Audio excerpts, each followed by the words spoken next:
akan mempresentasikan hasil diskusi kami dengan judul Teori Komunikasi dalam Kepemimpinan Lembaga Perpustakaan. Perkenalkan, saya Widya Mulanda. Di sini saya sebagai moderator dan pemateri pertama. Selanjutnya, teman saya Nur Santri sebagai pemateri kedua dan teman saya Asmita Khoiriah Manurung sebagai pemateri ketiga. Sebelum kita mulai presentasinya, ada baiknya kita mengucapkan lafaz basmalah. Bismillahirrahmanirrahim. Baiklah, langsung saja kita mulai presentasinya. Kepada pemateri pertama, saya persilahkan. Hi everyone, I'm Widya Mulanda. My study number 06011920037. I as the first presenter and I will explain about what is communication leadership in the library institution. Organization communication can be defined as the performance and interpretation of message between communication units that are part of particular communication. Organization communication pattern that are not popular used by leader on formal communication and informal communication. 1. Formal communication.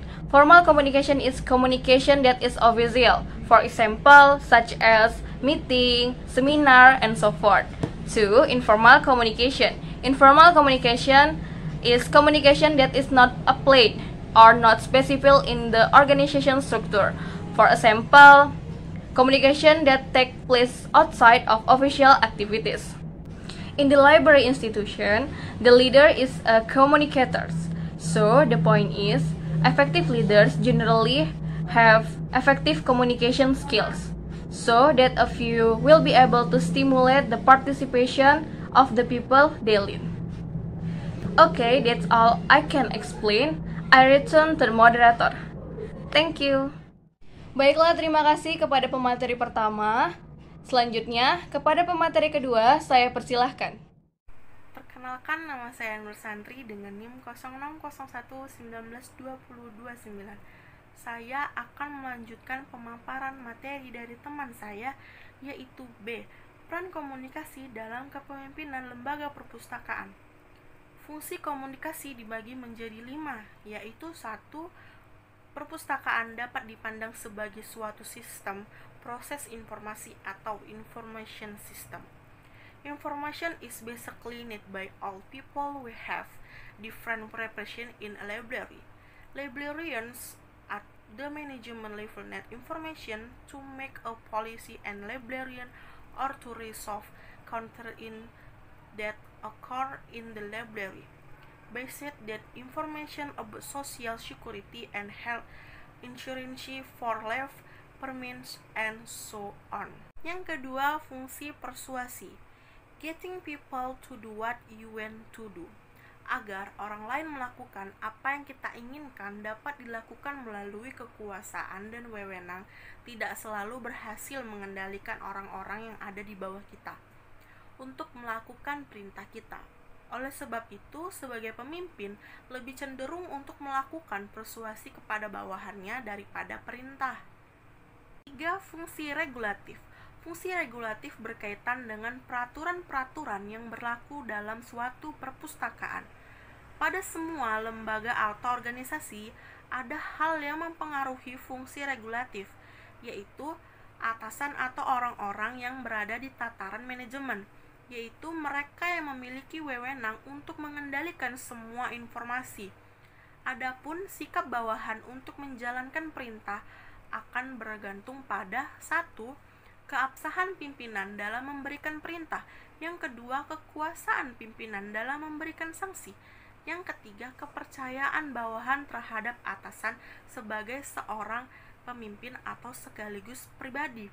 Dan yang keempat, tingkat kredibilitas yang diterima bawahan. Yang keempat, fungsi kontrol, mengkomunikasikan apa yang harus dikerjakan atau tidak, yang harus dikerjakan oleh bawahan atau manajer sekalipun sesuai dengan standar kerja yang telah ditentukan. Tujuan dan fungsi kontrol ini antara lain: A. Menjamin kontinuitas implementasi dari perencanaan. Yang B. Membudayakan prosedur buku. Yang C. Menghindari kemungkinan dan penyimpangan yang tidak berarti. yang D membina disiplin kerja, dan yang terakhir E sebagai motivasi yang terarah. Terakhir 5. Fungsi integratif. Setiap organisasi yang baik akan menyediakan semua saluran yang memungkinkan karyawan dapat melaksanakan tugas-tugasnya dengan baik karena mereka merasa nyaman, bertanggung jawab, memiliki rasa esprit de corps yang kuat.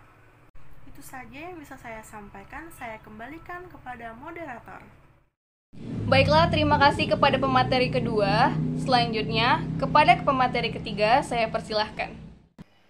Assalamualaikum warahmatullahi wabarakatuh. Hello everyone, my name is Asmita Khairiyah Manurung, student ID number 06011922021. Baiklah, di sini saya akan melanjutkan penjelasan dari teman saya sebelumnya, Nur Santri. Okay, I will explain about how the role of effective communication is used for library leaderships, atau yang biasa dikatakan bagaimana sih peran komunikasi yang efektif yang dapat digunakan terhadap kepemimpinan di lembaga perpustakaan. Relate to leadership, good communication is important to have by a leader because it is related to his duty to guide, influence, and direct subordinates to perform certain activities in order achieve common goals that have been set and achieve effectiveness in leadership, control, planning, coordination, conflict management, as well other organizations process. Salah satu profesi yang paling penting yang menggunakan komunikasi yang baik adalah pustakawan. Mengapa dikatakan seperti itu? Karena pustakawan terjun langsung melayani pemustaka atau melayani orang-orang yang mencari informasi. Maka profesi pustakawan dituntut untuk mampu berkomunikasi secara interpersonal dengan baik dan efektif. What is the meaning of interpersonal communications?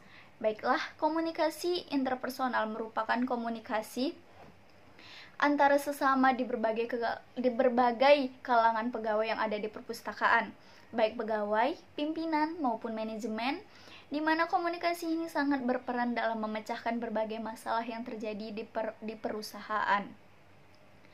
Di perpustakaan, kegiatan komunikasi merupakan kegiatan yang sangat penting bagi pustakawan. Mengapa? Karena pustakawan tersebutlah yang merupakan ujung tombak dalam kegiatan pelayanan di perpustakaan. Sebagai suatu unit yang penting, maka perpustakaan harus dipimpin oleh orang-orang yang memiliki kompetensi yang mampu memenuhi kriteria dan persyaratan tertentu. Peran komunikasi ini dapat dilakukan dengan berbagai alat, baik melalui satu arah, dua arah, maupun keduanya. Peran komunikasi interpersonal dapat diukur dengan indikator frekuensi, intensitas, durasi, dan ketergantungan komunikasi. Okay, the next, I will explain what are individuals in communicates in library leaderships, atau yang bisa dikatakan siapa saja sih yang terlibat dalam komunikasi terhadap kepemimpinan di lembaga perpustakaan. Okay, the ability to communicate for everyone who works in the library, both the head of the library and the staff must be well mastered in order to create an effective communications persons so as to create a conducive work environment. One of the determining factors for an organization which consists of the leadership communication style, which must create effective communication between leaders and subordinates. Hal ini penting dalam meningkatkan kinerja pegawai. Apabila kinerja pegawai bagus, maka kinerja organisasi perpustakaan secara keseluruhan akan berhasil dan merupakan indikator kesuksesan pimpinan. Berdasarkan gaya tata krama dan pola aliran informasi di dalam perusahaan, maka komunikasi dalam organisasi dapat digolongkan menjadi dua bagian. Yang pertama adalah komunikasi formal dan yang kedua adalah komunikasi informal. Apa sih yang dimaksud dengan komunikasi formal? Oke, komunikasi formal adalah komunikasi yang terjadi bila pesan atau informasi dikirimkan, ditransfer, dan diterima melalui pola hierarki kewenangan organisasi yang telah ditetapkan dalam struktur organisasi. Nah, komunikasi formal ini terbagi atas 3 bagian. Yang pertama adalah komunikasi ke bawah atau downward communications, yang kedua adalah komunikasi ke atas atau upward communications, dan yang ketiga adalah komunikasi horizontal atau horizontal communications. Nah, yang terakhir adalah komunikasi informal. Apa sih yang dimaksud dengan komunikasi informal ini? Komunikasi informal adalah komunikasi yang terjadi di antara karyawan dalam suatu organisasi yang dapat berinteraksi secara bebas atau satu sama lain terlepas dari kewenangan jabatan. Jadi komunikasi ini tidak direncanakan dan tidak ditentukan dalam struktur organisasi. Mengapa? Karena komunikasi ini arah atau arus informasinya bersifat pribadi, biasanya melalui komunikasi tatap muka dan bisa jadi melalui telepon. Oke, mungkin ini saja yang bisa saya sampaikan. Apabila ada kesalahan kata dalam penyampaian materi, saya mohon maaf. Wassalamualaikum warahmatullahi wabarakatuh. Terima kasih telah menonton video kami. Semoga presentasi kami dapat bermanfaat bagi teman-teman sekalian. Sekian dari kami. Wassalamualaikum warahmatullahi wabarakatuh.